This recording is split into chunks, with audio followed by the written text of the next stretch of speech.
તો આજથી સીબીએસઈના ધોરણ 10 અને 12 બોર્ડની પરીક્ષાનો પ્રારંભ થઈ ચૂક્યો છે અને રાજ્યમાં 40,000થી વધુ વિદ્યાર્થીઓ પરીક્ષા આપી રહ્યા છે.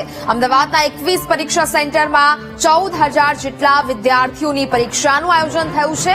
અમદાવાદમાં ધોરણ 10માં અંદાજે 8,000 વિદ્યાર્થીઓ નોંધાયા છે.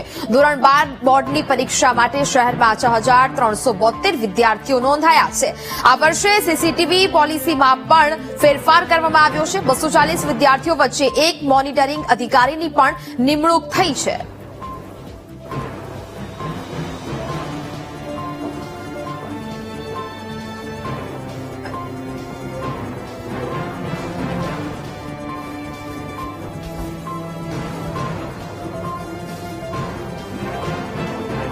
વર્ષ બહુ મહેનત કરી છે અને હવે જોઈએ એક્ઝામમાં શું થાય છે.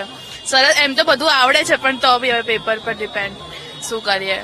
એમ તો તૈયારી તો એમ તો બધી રેફરન્સ બુક સૌથી પહેલા તો એનસીઈઆરટી ને બધું કર્યું અને પછી છેલ્લે રેફરન્સ બુક કરી છે એટલે હવે જોઈએ શું થાય છે. 90 અપ તો એક્સપેક્ટેશન છે. હવે ડિપેન્ડ શું થાય છે.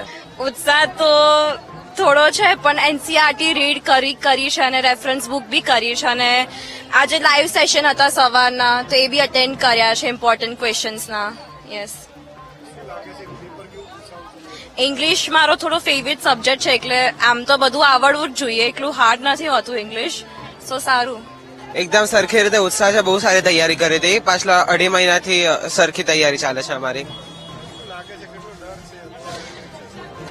પહેલી બોર્ડ એક્ઝામ છે જીવનની તો ડર તો લાગે છે, થોડો નર્વસનેસ છે પણ જોઈએ શું થાય છે. હવે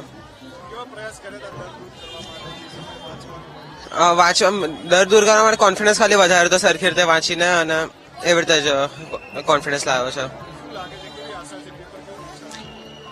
લાઈક યુઝ્યુઅલી તો ઇઝી આવે છે બોર્ડમાં પેપર, એવું હમણાં સ્કૂલની પ્રેક્ટિસ પ્રમાણે તો ઈચ્છું છે સારા આવે.